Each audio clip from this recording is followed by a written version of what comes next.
जब कभी भी 20 या 21st सेंचुरी की बेस्ट मूवीज की बात की जाएगी तो उसमें द गॉडफादर मूवी जरूर शामिल होगी, क्योंकि द गॉडफादर मूवी का सिनेमा इंडस्ट्री पर बहुत बड़ा इम्पैक्ट पड़ा है। एग्जाम्पल के लिए क्विंटन टेरेंटिनो से लेकर मार्टिन स्कॉर्सेज़ जैसे कई लेजेंडरी डायरेक्टर को गॉडफादर मूवी ने इन्फ्लुएंस और इंस्पायर किया है। यहाँ तक कि हमारे इंडियन सिनेमा में भी अनुराग कश्यप और संदीप रेड्डी वांगा को भी इस मूवी ने बहुत इन्फ्लुएंस किया है, और संदीप रेड्डी वांगा तो इस मूवी को 30 से 40 बार तक देख चुकी है। गॉडफादर मूवी ने व्यूअर्स पर भी बड़ा इम्पैक्ट डाला है, इसलिए IMDb पर शोशैंक रिडेम्पशन के बाद सेकंड मोस्ट रेटेड मूवी है, जिसे 20 लाख से ज्यादा लोगों ने एवरेज 9.2 की रेटिंग दी है, और सिर्फ व्यूअर्स पर ही नहीं बल्कि सिनेमा इंडस्ट्री पर भी गॉडफादर मूवी ने बहुत बड़ा इम्पैक्ट डाला है। एग्जाम्पल के लिए क्राइम मूवीज में यूज होने वाली डार्क सिनेमेटोग्राफी भी गॉडफादर मूवी की डार्क सिनेमेटोग्राफी से इन्फ्लुएंस होकर यूज की जाती है, और आज क्राइम गैंगस्टर जोनरा की इतनी पॉपुलैरिटी का भी एक मेजर रीजन गॉडफादर मूवी ही है, क्योंकि गॉडफादर मूवी के बनने से पहले गैंगस्टर जोनरा में ज्यादा मूवीज नहीं बनती थी। यहाँ तक कि प्रोड्यूसर्स गैंगस्टर मूवी में इन्वेस्ट करने से भी डरते थे, लेकिन गॉडफादर मूवी आने के बाद गैंगस्टर जोनरा एकदम से बूम करने लग गया और कई सारी मास्टरपीस गैंगस्टर मूवीज बनने लगी।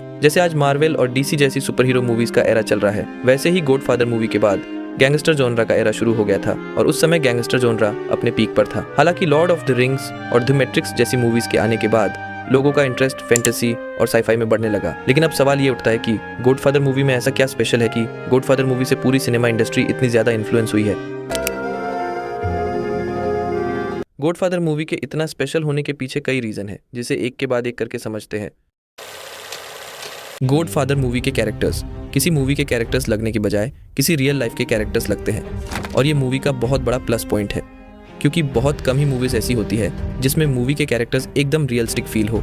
ज्यादातर मूवीज में कैरेक्टर्स किसी डमी कैरेक्टर्स की तरह फील होते हैं। एग्जाम्पल के लिए पृथ्वीराज मूवी में अक्षय कुमार का कैरेक्टर महाराज पृथ्वीराज के जैसा लगने की बजाय एक डमी फिल्म का कैरेक्टर लगता है, और ऐसे ही कई सारे एग्जाम्पल हमें फिल्मों में देखने मिलते रहते हैं। इसीलिए कुछ ही मूवीज होती है जो अपनी मूवीज के कैरेक्टर को रियलिस्टिक कैरेक्टर की तरह दिखा पाती है, और वही मूवीज हमारे ऊपर ऐसा इम्पैक्ट डाल पाती है कि हम उन मूवीज को देखने के बाद उसे जिंदगी भर नहीं भूल पाते।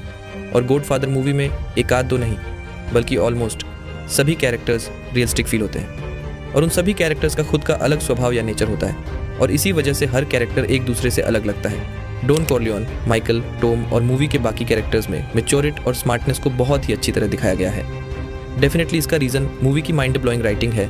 गैंगस्टर जॉनरा होने के बावजूद मूवी में मोरल वैल्यूज और एथिक्स को भी अच्छी तरह दिखाया है। इसी वजह से हम मूवी के कैरेक्टर्स से और ज्यादा कनेक्ट हो पाते हैं, जहाँ पर बाकी मूवीज में कैरेक्टर्स को कुल दिखाने के लिए कैरेक्टर से स्मोकिंग, ड्रिंकिंग कराई जाती है या कैरेक्टर को स्टाइल में एक्शन करते हुए दिखाया जाता है।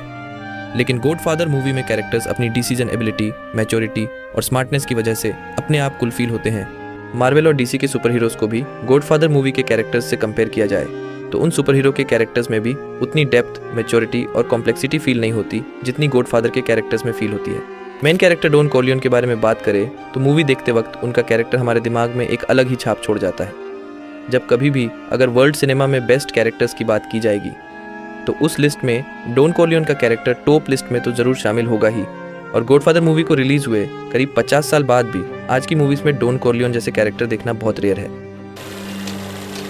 स्टोरी किसी भी मूवी या सीरीज में जान डाल देती है या कई मूवी की बैकबोन होती है, और इसीलिए स्टोरी किसी भी मूवी का बहुत ही इंपॉर्टेंट पार्ट होती है। स्टोरी के बिना चाहे कितनी भी फिल्म टेक्निक का यूज़ किया जाए, जितना भी बजट लगाया जाए या जितना भी VFX यूज़ किया जाए, मूवी फीकी ही लगती है। मूवी की स्टोरी जितनी अच्छी होगी मूवी भी उतनी ही अच्छी होगी। और गॉडफादर मूवी की स्टोरी सिनेमा हिस्ट्री में अब तक दिखाई गई बेस्ट स्टोरीज में से एक है।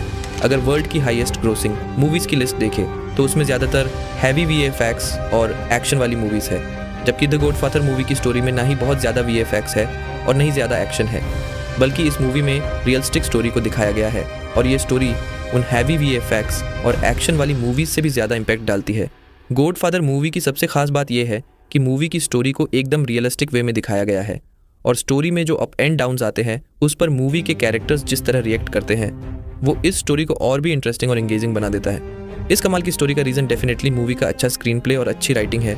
गॉडफादर मूवी गॉडफादर नाम की ही नोवेल के ऊपर बेस्ड है, जिसे मारियो पूजो ने लिखा था, और इस नोवेल की वजह से मूवी की स्टोरी और स्क्रीन प्ले को और डेप्थ मिलती है। और मूवी का स्क्रीन प्ले भी डायरेक्टर फ्रांसिस फोर्ड कपोला और नोवेल के राइटर मारियो पूजो ने मिलकर लिखा है, जिसकी वजह से मूवी का स्क्रीन प्ले और स्ट्रॉन्ग हो जाता है। किसी मूवी की स्टोरी नोवेल के ऊपर बेस्ड होने से उस मूवी की स्टोरी की डेप्थ बहुत बढ़ जाती है, क्योंकि एक नोवेल को मूवी की राइटिंग के कंपैरिजन में ज़्यादा टाइम लेकर एक एक्सपर्ट राइटर के द्वारा लिखा जाता है। गॉडफादर मूवी की राइटिंग का लेवल कितना हाई है उसे हम इसी बात से समझ सकते हैं कि मूवी के ओपनिंग सीन में ही सामने वाले की बातों से ही हम पूरी सिचुएशन को फील कर लेते हैं और सिर्फ शुरुआत के कुछ सीन देखकर ही हम डॉन कॉर्लियन के कैरेक्टर से डीपली कनेक्ट हो जाते हैं।